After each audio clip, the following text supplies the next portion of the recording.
Como sabem, amanhã comemora-se o Dia da Municipalidade. E por isso, hoje viemos até à Torre do Relógio, edifício emblemático da vila, para vos apresentar a sugestão de leitura desta semana. A obra Roteiro Documental do Arquivo Histórico Municipal de Alfândega da Fé. Fiquem com o seu autor, Francisco José Lopes. É a partir da Torre do Relógio, ex-libris do Conselho, que hoje vos faço uma nova proposta de leitura. Os 2 volumes já publicados do Roteiro Documental do Arquivo Histórico Municipal de Alfândega da Fé. A reorganização do Arquivo Histórico Municipal começou ainda em 2015 e em 2016 saiu o primeiro volume da divulgação documental, que é este volume que eu aqui tenho. Este primeiro volume apresenta o plano de classificação do arquivo e o acervo documental organizado à data da edição, que foi em maio de 2016. Entretanto, o arquivo foi sendo atualizado. Logo que a atual situação estabilize um pouco, toda essa informação poderá ser consultada na Biblioteca Municipal, onde está instalado o Arquivo Municipal. Como o nome indica, este volume trata de dar a conhecer uma das partes, ou subsecção, como se chama, mais importantes do arquivo, que são os autos das sessões da Câmara Municipal. Em termos de datas, os resumos que aqui estão vão de 1791 a 1842.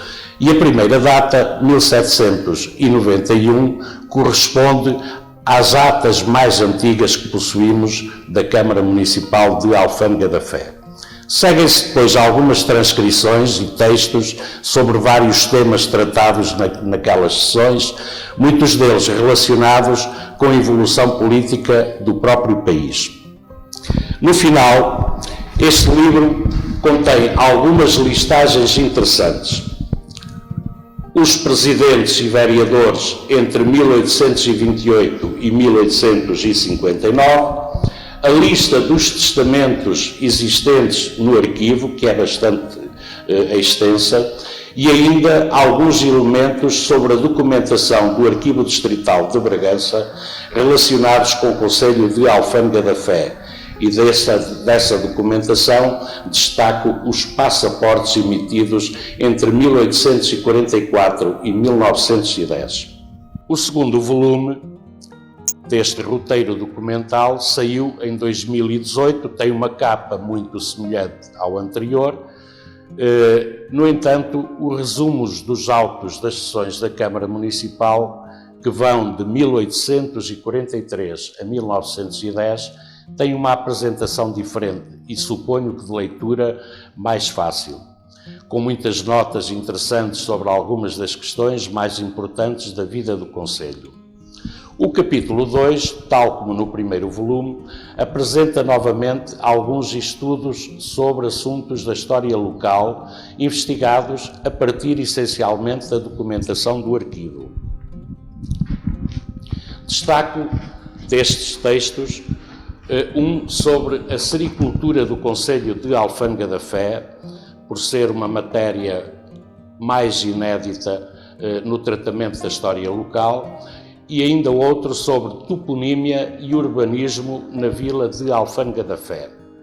Este volume termina com uma lista dos presidentes e vereadores de 1843 a 1910, mas desta vez com notas biográficas e políticas sobre os primeiros, de acordo com os dados que foi possível reunir. Está ainda previsto um terceiro volume, semelhante a estes, que incluirá os resumos dos autos das sessões da Câmara Municipal de 1910 a 1974, que em princípio deverá sair em 2021. Penso que é uma boa sugestão de leitura, porque estamos a falar de muitos aspectos da vida política, social e económica do Conselho de Alfândega da Fé. Já que estamos na Torre do Relógio, aproveitamos para fazer uma pequena visita e poderem ficar a conhecer melhor o que é que existe aqui dentro e quais as suas dimensões. Como se pode ver, o interior da Torre do Relógio não é muito amplo, mas seguramente maior do que as torres sineiras das nossas igrejas. Já se levantou a hipótese de ter sido construída com essa finalidade, mas isso é pouco provável. Imagine-se o tamanho que não teria a igreja se a torre sineira fosse esta. Ou então, que desproporcional seria o edifício principal em relação à torre. A outra hipótese é que tenha feito parte do sistema defensivo da vila e depois adaptada à Torre do Relógio.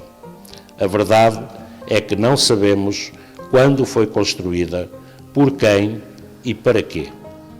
Uma coisa é certa: o tombo dos bens do concelho, que é de 1766, não faz qualquer referência a esta torre, mas também não se conhece nenhuma notícia da sua construção por parte da Câmara Municipal, pelo menos depois de 1791, que é a data a partir da qual temos atas do município. Em 1836, aparece pela primeira vez uma deliberação para pagar ao relojoeiro, que era a pessoa encarregada de dar corda ao relógio. Recentemente, a torre foi restaurada. O relógio dá horas novamente, mas o sistema mudou.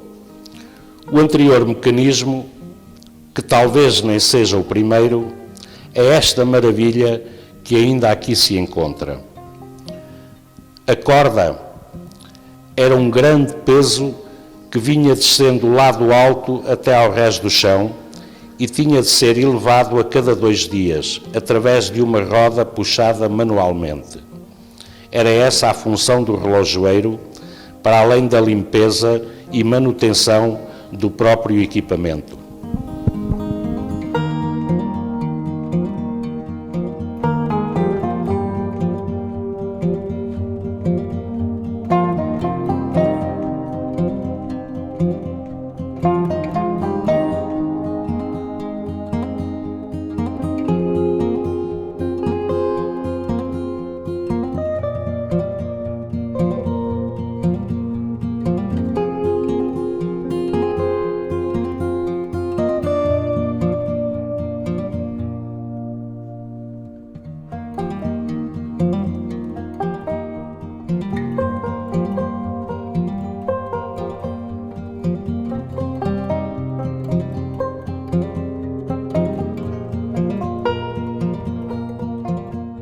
Este edifício guarda inúmeros segredos que ainda não conseguimos desvendar.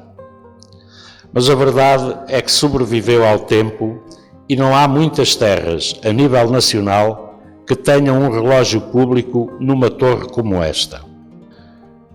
Hoje, os visitantes poderão ver aqui uma exposição fotográfica permanente que retrata as fases de restauro desta torre. E lá do alto, embora com alguma dificuldade, observar a vila de uma perspectiva diferente.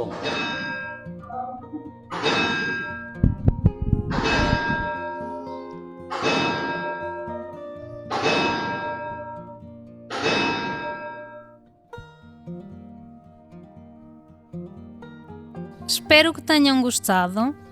Carreguem no link para aceder à obra em PDF. Fiquem bem e boas leituras!